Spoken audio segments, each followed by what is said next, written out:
Hey everybody, welcome to Insider Movies 25, and it's so good to have you back for an Insider Movies. It's been a long time since we've done one, and thank goodness that we finally get to do one. I have been listing movies on my Twitter feed. If you follow me on Twitter, definitely do that at Book of Katherine. And if you're not subscribed to this channel, you definitely need to be, because boy, is it a lively one. So you get everything. It's definitely Book of Katherine, everything A to Z, and it's entertaining, that's for sure. You're not going to find it anywhere else. If you don't know somebody that's on it, or if you do know somebody has it, just ask them. They'll tell you. So, all right, so Insider Movies. For those of you, I have a lot of new followers, like since the last time I did an Insider Movie, so I'm going to give a little bit of a synopsis very, very quickly, because at this point, since I've grown so much since my last Insider Movies, I do think I should give just a little bit of synopsis. They're going to be like, what in the world is she doing movies for? So this is actually one of the first things I did for my channel. So my insiders, the majority of them at the beginning of this channel were all Hollywood, actually, Hollywood insiders. And that's actually, well, I explained it all in the beginning. But anyway, so it got going. I started doing movies because one of my people came over from Europe. And as you're learning, if you've been following along with me on Twitter, as you're learning, it's not all in Europe as people tell you it is. Like, we all think it's all this fanciful thing and and now we're starting to learn that actually things are not quite as they seem. Someone just tweeted out what an actual children's story is like in Sweden, and they were like, what in the... And I was like, oh, I already knew that. I told you, like... In one of my Q&A sessions, I was like, don't say anything unless you've lived there. Should we be more like it? I was like, have you lived there? Because my friends have lived there. And I get to hear what their children's stories were like, how they absolutely changed them. And they aren't these fairy tale lands. We get the good ones. Like they get these. Anyway, so...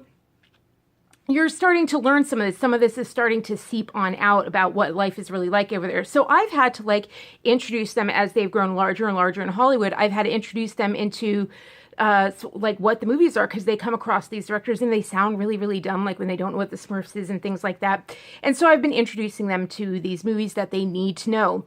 And also a lot of people in our group, we have a whole age range. We have people from 14 all the way up to hitting the golden,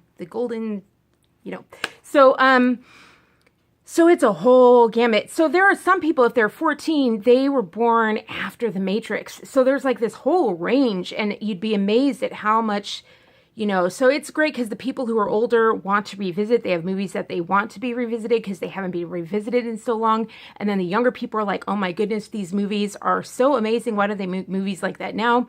And I was just like, if no one knows these movies, I didn't realize how movies impacted my life until I started doing this series.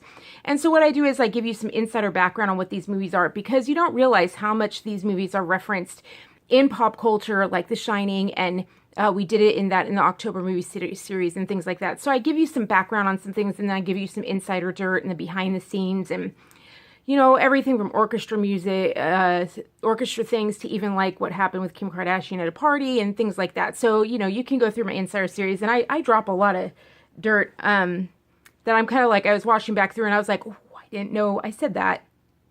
Ugh, what was I thinking? So anyway, and what's really neat is that my insider group has kind of grown.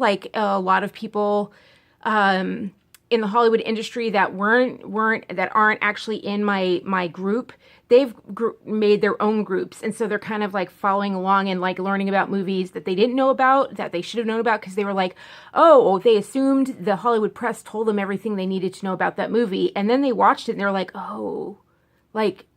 you would be amazed at how many actors, actresses, film producers, and directors don't actually watch the movies that are written about so much in reviews. You'd be shocked at that. You'd be shocked at that, because they just assume Hollywood writes about it, and then they watch it and they're like, oh, this isn't like a nerd movie. Oh, this isn't actually this. This isn't actually this. And then they start to understand why it went global, and then they start to be really upset that they missed it, that anyone told them to miss it, and so I'm really, really glad that I've done this series, because it's reached, college students to to even the elite in Hollywood, quite frankly. And that is not what I was expecting. That's not what I was doing this for. I just was like, we're doing this group like every single night. Why don't I just share this, since this is Book of Katherine, and let me share. And then it just took off. So yay. All right, so that's it. There's my little synopsis. Great, I did it in 5 minutes. It's an absolute miracle. So today's topic is Billy Crystal. So we're going to do Billy Crystal. Now, you may or may not know, he's been referred to as Bill Crystal lately, which I was thinking they're two different people, Bill Crystal and Billy Crystal. And so still in my head, it's Billy Crystal. And that's what I was raised on, is Billy Crystal all the time. But now they just refer to him as Bill Crystal. And I think it's just because everyone who knows him talks about him. Unless they know him, they don't really talk about him. Do you know what I mean? And that's because he's so far beyond like his height. Like he used to be like the A of the A-listers. So I'm going to give you a little bit of background about him. But it's just because the summer movies, I've been giving you these lists of summer movies on my Twitter feed because I haven't been able to film because my, and everything. If you are new, I am disabled. I'm working my way through it, and I've been going wheelchair to walking, and my channel has so much. So the people have been watching me do that at the same time. It's been a fantastic ride. So anyway, so I've been listing movies as we've gone along the summer, some list of movies for everybody to watch while I haven't been able to film. So, but I was like, for the first Insider movies, let's do some Billy Crystal films because, gosh, you really need to know them. And I do believe I actually mentioned this one a couple times, but let's get into it because you need to know the history of this. So the first one we're going to do is, well, actually, I should tell you about Billy Crystal. So Billy Crystal, now, this is why I know that you don't know him. And the reason I know you don't know him is because I came around after, like, his big time. Like, I was born too late to be in the Billy Crystal era.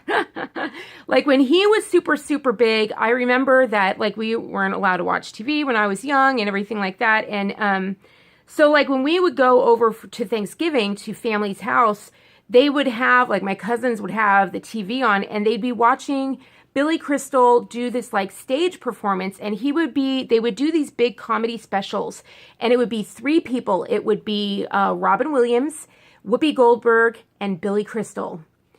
And I remember I was super, super young. But even then, remember how I said I picked up things like The Wiz when I calculated out, and I was like, and I was like, how the heck did I do that? Like, I wasn't even able to read a book yet or something. I was like, how did I even pick that up at that, when I wasn't possibly in school yet or whatever. And, but let me tell you, I knew at that age, like, I knew I would really hope that that special would be on when we'd go over, because I thought they were hysterical. I thought they were genius. And you could see the audience was like crying with laughter. And I don't think comedy's ever been done that way since at all. I got the impression that there was just this time that comedy used to really make people just laugh uproariously. And then remember, it just kind of fizzled. And I mean, now we know why and everything because of our research. They just kind of killed it off. They really killed it off purposefully. But boy, I still remember I would just really hope they put that on. And it would just be the 3 of them. And then I remember the way they killed it off is like, then all of a sudden I came back, and one year it was like Joan Rivers, and she had very different humor. And it was funny, but it was crude funny. And people didn't laugh as much. And it was not for like all ages. Whereas the other 3 gave something that like all ages, like, and it takes comedic genius to be funny if you don't have to talk about your vajayjay being waxed and things like that. That's just what I remember. That was my first impression of her, was she was talking about her, getting waxed and walking. And I didn't know anything about waxing, whatever and stuff like that. And I just remember being like, I was just so young, and I was just like, it was knowledge that I wasn't ready for. Whereas, and I didn't want to, I was like, where did they go? Where did the other 3 go? And they never came back again. And I remember comedy just never, but I sincerely remember that the audience they thought it was okay, but she wasn't with the other three. It wasn't like this trio. It wasn't this like, there wasn't this like joy of like they made each other laugh. And the audience just really, there's just, you know how I said that in the theater you can have this uplifting, joyful thing? And oh, by the way, I do have a preview for you at the end. Oh, I never have, remember how like a Kim Kardashian story, I never get to share dirt with you? I have dirt at the end. I have dirt on an upcoming project that I never get to share with you. So I get to do that. So at the end, you have to stay tuned. Okay. So anyway, so yeah, so he did these comedy specials and it was just genius. And I'm sure he was much, I think even then he was more, because I think he did Saturday Night Live or something. So even then he was already kind of arcing over at the end of the career. And maybe that's when he was doing with Harry Met Sally. I don't know. I saw When Harry Met Sally much later after it was done. And even the other one that I'm going to talk about, Forget Paris. I saw both of those much later. Like, remember how I said I went through that I needed to see all the movies? Like, I saw Forget Paris, just all those I saw much later. When I started going through the AFI list, I saw Forget Paris because I heard about it and I didn't get it. And then I saw it again when I got sick and I was like, okay, I get it more. But I still didn't really, I remember people thought it was absolutely hysterical. And then some of my friends explained it to me and I was like, oh, and so anyway, so, Forget Paris was a huge hit. And anyway, so When Harry Met Sally, though, that one has like grown on me, especially, falling in love and getting married and knowing more people, like knowing more people's love stories has enriched Harry Met Sally for me. Like, as I've seen people fall in love and get married over the years, or just fall in love and like move in together and just all the relationships that have formed and been successful over the years. When Harry Met Sally, it's absolutely hysterical. And there's some classic scenes that you're going to be like, oh, that's where that's from. Cause it was so funny. I was just watching it. AFI was doing something today, just last week. And they were like, name this movie, like name where this scene is from. And they actually did a clip. And I was like, it's When Harry Met Sally. Like, it was right up there with like Planet of the Apes and everything. And people knew by like the first shot, like they thought the thing didn't move and they thought they knew by the first shot of just the diner. And I was just like, good heavens, like people know this movie. They were like, bam, on it. It is a known quantity, but I know most people don't know it. Now, when I first saw it, and I didn't know anything about relationships, because that one I saw way earlier than I saw Forget Paris. Forget Paris I saw much later, because I didn't even know about Forget Paris. But When Harry Met Sally, oh my gosh, I saw that earlier because I remember, as a kid hearing that it was like really huge. I remember hearing about it through Society because it's just been mentioned so many times. I still don't know when it came out, but my goodness, I've never stopped hearing about it, right? So I saw that one pretty early on when I got like out of the house and was allowed to see movies on my own. I think I pretty much saw it as fast as I could. When I was allowed to rent movies on my own, I was like, I'm renting this. I need to find out what the heck this is about. And I thought it was hysterical off the bat. It was hysterical right off the bat. It was just one of the best written, best directed, and it really was. But it's just gotten better, like so much better over time. And he's genius in it, and Meg Ryan's genius in it, and it's probably the best work either of them has ever done. I mean, they both have such a huge body of work, just this huge body of work. But there is something to be said of movies when you see it. It's going to be this movie where you're going to be like, why don't they make movies like that anymore? And the reason is you're going to feel that way is because who can't relate? Who can't relate? It's when they used to write about love and relationships, and they don't want to do that anymore. They don't want you falling in love. They don't want you getting a relationship. They don't want you having kids. They want you out on the town, going to a bar, going to TGI Fridays, or going and spending and looking good and trying to, just working your butt off to go out and have one night stands, because then they get all your money. That the 1% and the bankers get all your money if you are constantly going out there to look good, to hook up. They will constantly get your money for the rest of your life. that is the surefire way for you to never, ever, ever, ever, ever, ever attain wealth, period. And so they've just learned, like, forget it. Like, forget this whole thing about marriage and everything like that. Because when you get married, oh my goodness, what happens when you get married? Well, then you settle down and you buy a house. You get property. Well, who's buying the property now? Like, China's buying all the property now because they're getting all the wealth, you know? So notice, like, you go to Detroit and they were like, all the properties, all the empty properties are just being bought up by China. So everyone who's renting, when they're like an investor bought it, you know how the news says an investor bought it, an investment property, the investors bought it? That's just China. China's just buying out all the investment properties. So I'm always telling, like, when I hear conservatives saying, like, what can I do? Wealthy conservatives are like, what can I do to help?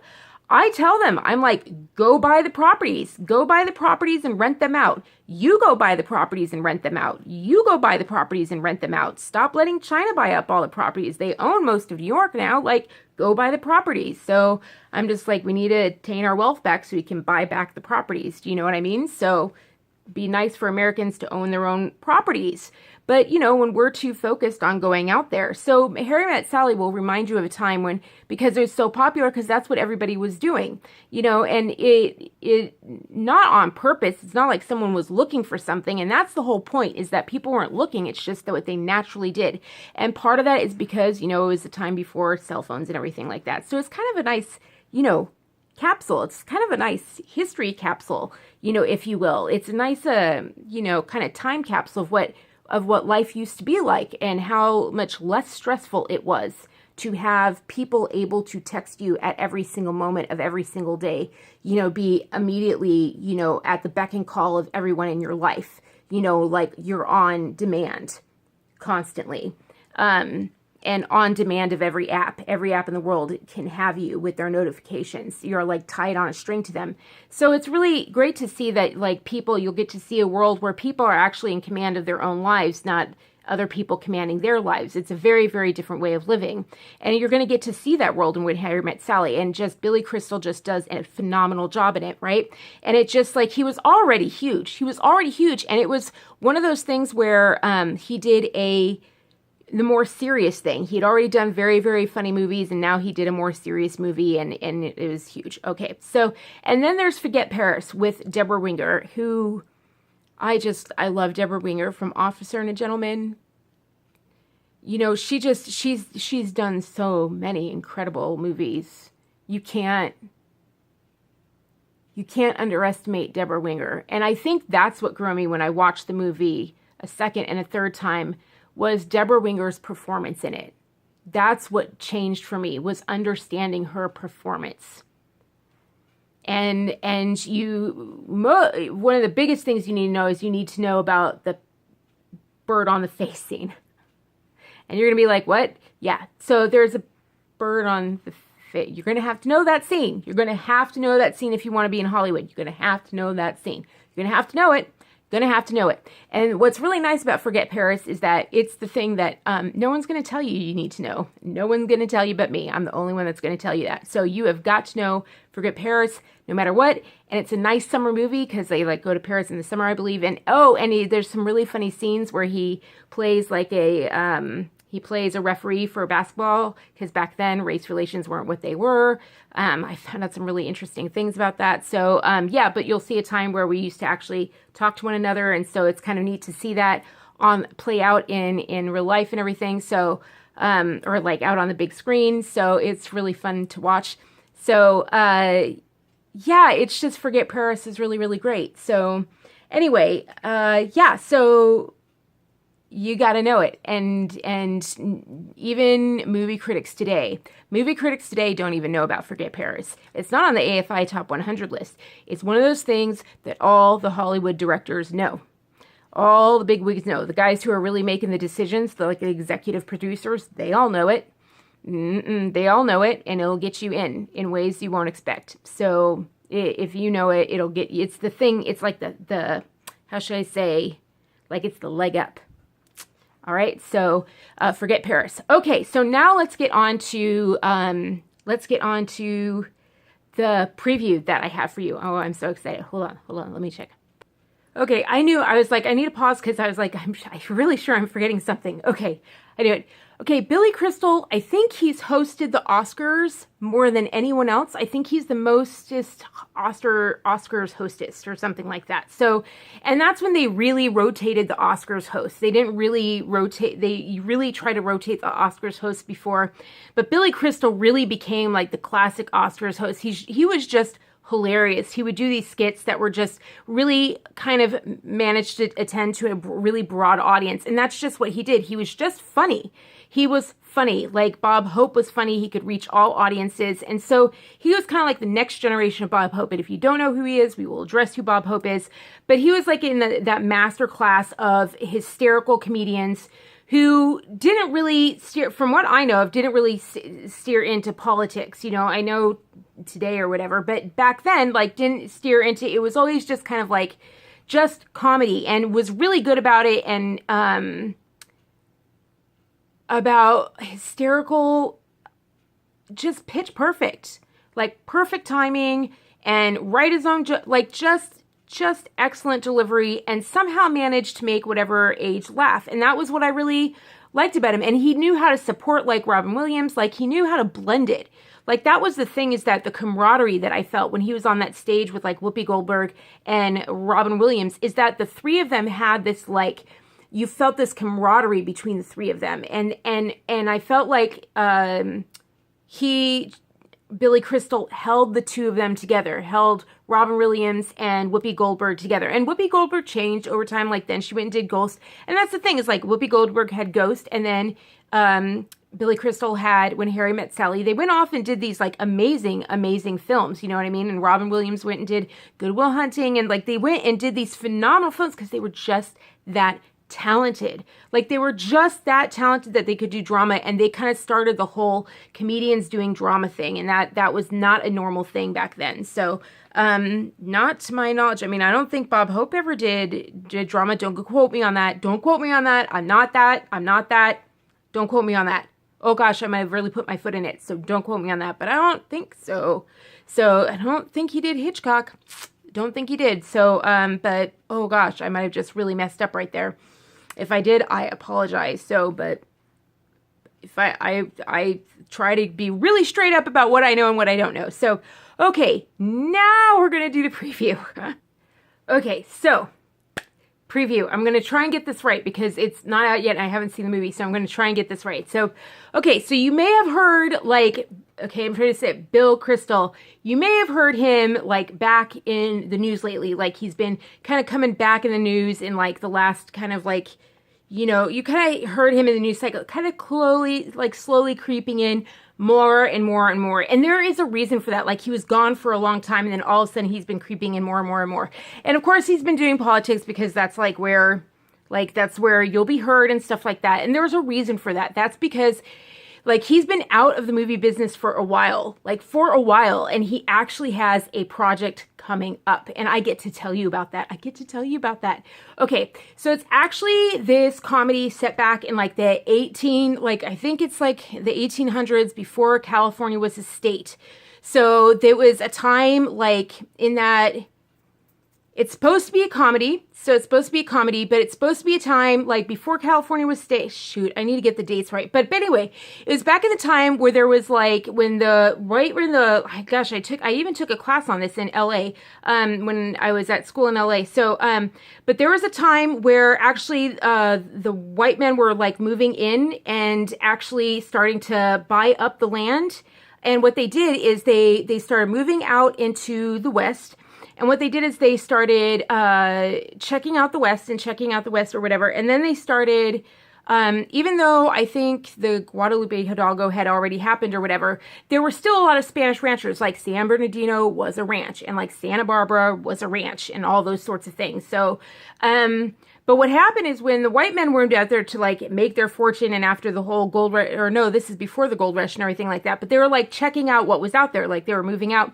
So what happened is when they were going out there, they started marrying the ranchers' daughters. Okay, so what happened is like more and more, and so it would inherit to that man's family. And so what happened is more and more white neighborhoods started developing there. And so as more and more white neighborhoods started developing there, you may or may not remember that there were like laws and stuff like that were like, oh, certain nationalities keep out, or there are all these laws that applied to white people and not to other people. Like, you may have heard about those kind of laws, right?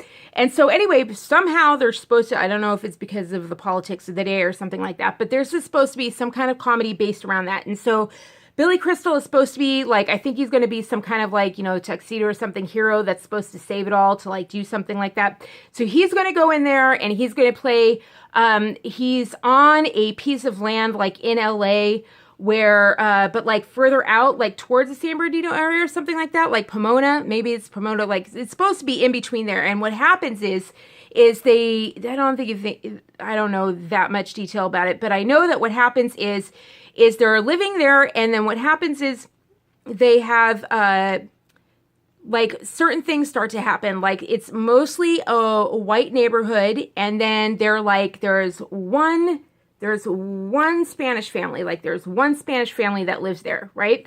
And what happens is that the whites get to do like all of these things that are typically illegal. Like, they get to break all these laws. Like, they get to do this and this and whatever they want to do because they're new to the area, and they get to do whatever they want to do, right? Like, they get to do this, because they're new and they don't have any laws that really apply to them, and the white man doesn't really want to do anything to them, right? And stuff. But this one poor Spanish family or whatever, they are actually subjected to different laws, and like they try to actually do all these things, right? Like, they try to do anything. So like they like try to install like one thing, and like the government like comes down on them, the sheriff comes down on them and stuff, and the regulators come down on them, and they start fining them and taxing them, and it just takes them like months to get like the basic like electricity that they need and everything like that. And then Billy Crystal like comes in, he lives in that neighborhood, and then he like plays the hero and like defeats the show and like does this whole thing.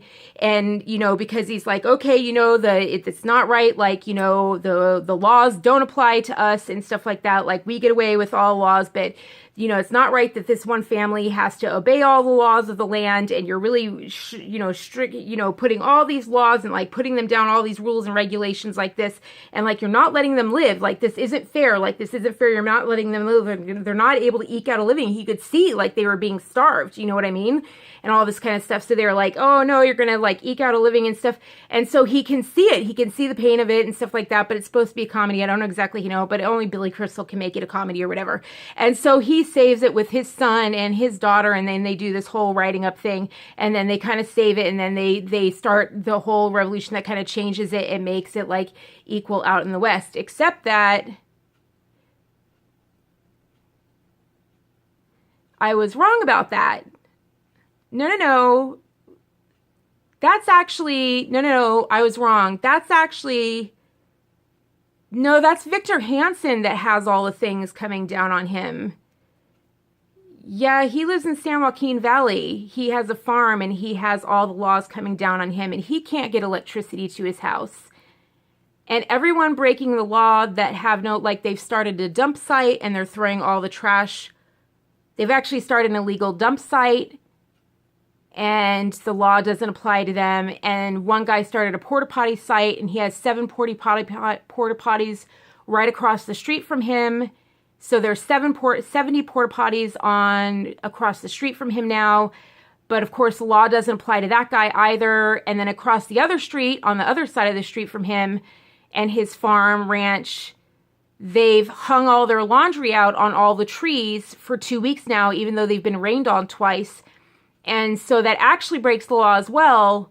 But because of sanctuary city laws, the illegal dump site that everyone's driving and dumping their dump site on, because of the illegal 70 porta potties, the sanctuary city laws don't apply to them. And because of the sanctuary city laws, the laundry out on. But because Victor Hansen is white, he can't install a single solar panel for 4 months now, because he has an inspector out every single week administering another fine through the OSHA/EPA.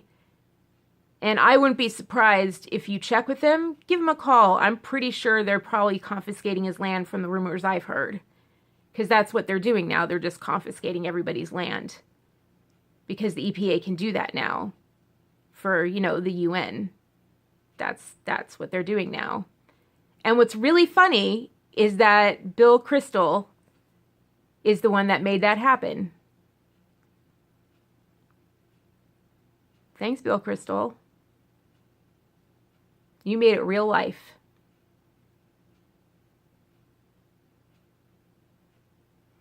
Everyone's above the law now, except white people. You know the ones you hate?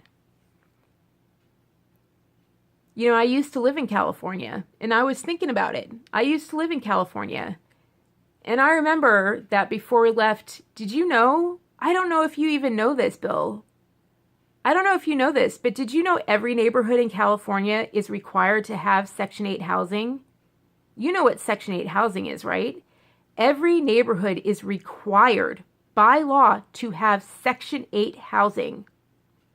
Section 8 housing is below poverty level housing.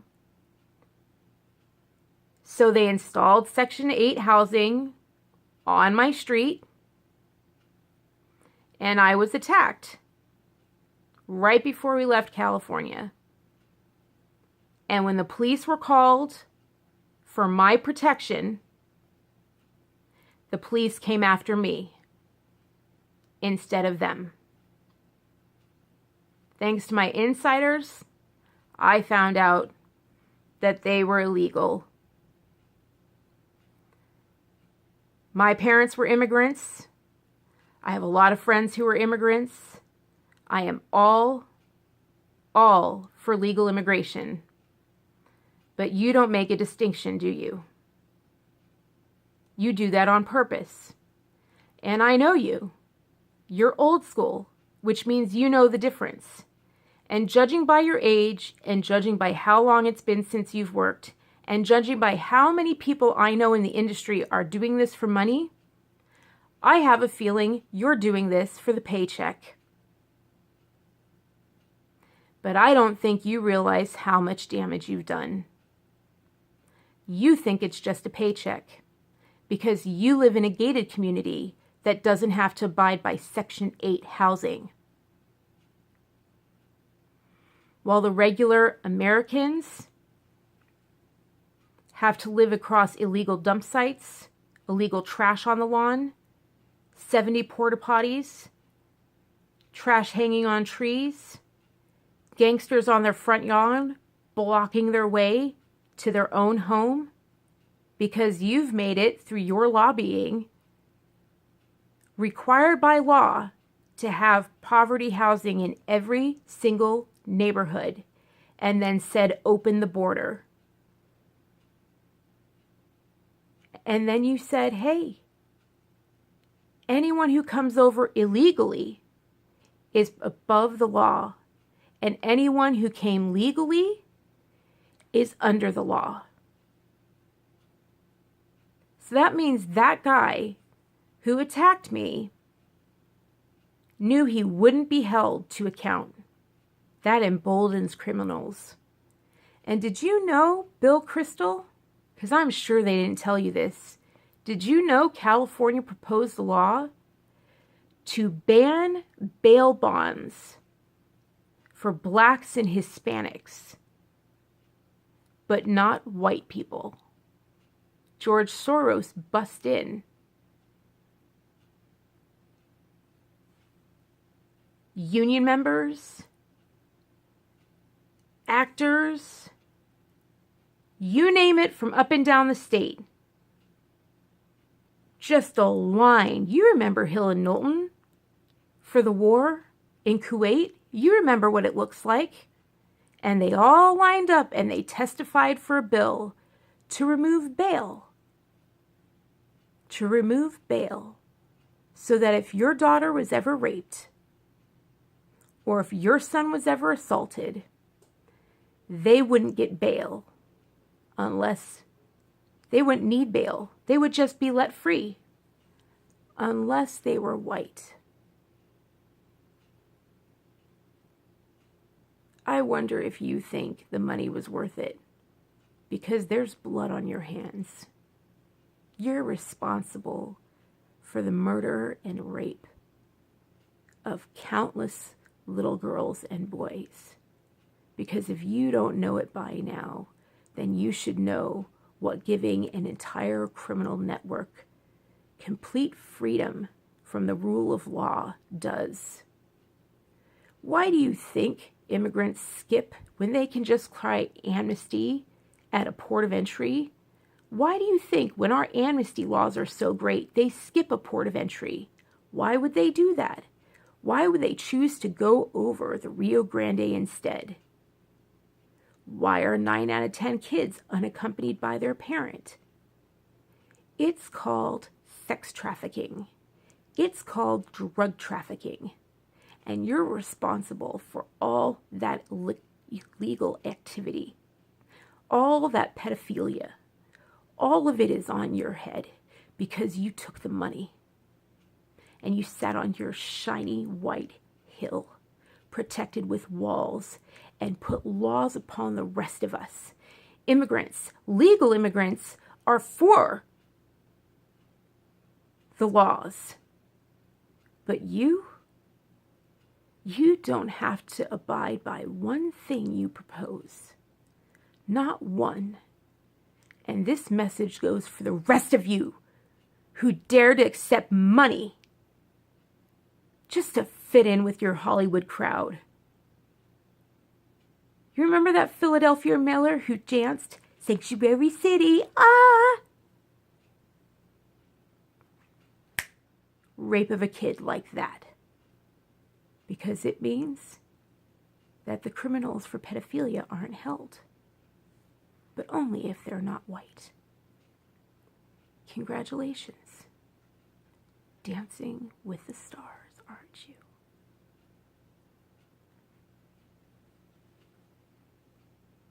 There you go. Insider Movies 25. I hope you enjoyed that preview. As you know, people's work, I keep it separate. There's a book that I recommended called Wild at Heart. I personally hated most of what the author wrote further on. Not all of it, but most of it. But the work of Wild at Heart is genius and perfect in and of itself. People change. Glenn Beck has changed. Maybe it's illness, maybe it's not. But there is a moment of brief brevity where he did incredible research, ironically because he got sick and was up all night researching. And I was like, gee, where does that sound familiar from? When you're in pain and you're up all night, and people were asking him, how are you finding all of this stuff? And it turned out it's because he couldn't sleep all night. He was just in this horrible pain, and the only thing he could do to distract himself from the pain was research. And that's how he found Agenda 21.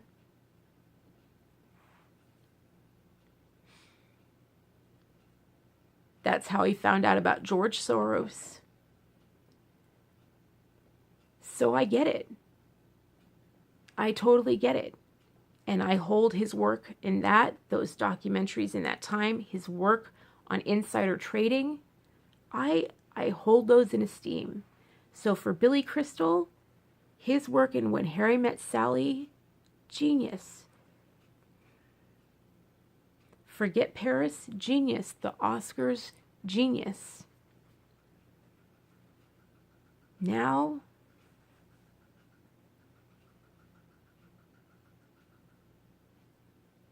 nothing short of evil. And you know what I mean if you saw what I found since 1996 when sanctuary cities were created. Didn't know that, Bill Crystal, did you? Sanctuary cities are nothing new. 1996, Bill and Hillary Clinton, when OxyContin was created. There's a lot you don't know. You should always know when they pay you to do something. And maybe they're not. Maybe this is really your ideology. But it just came out of the blue, didn't it?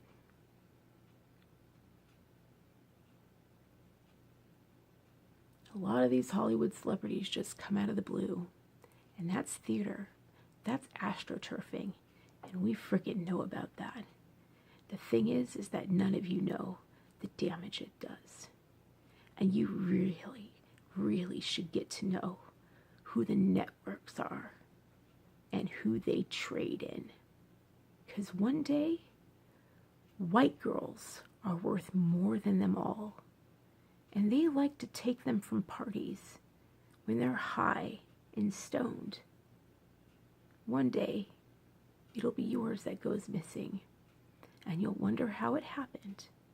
And maybe, just maybe at the trial, when they show up because ICE couldn't pick them up, because Sanctuary City said, oh, bye-bye, we don't fingerprint you. We don't hold you. Bye-bye, you can go. And you sit there and stare at the empty chair and realize no conviction will ever come. Maybe then it'll sink in what you've done to all of us.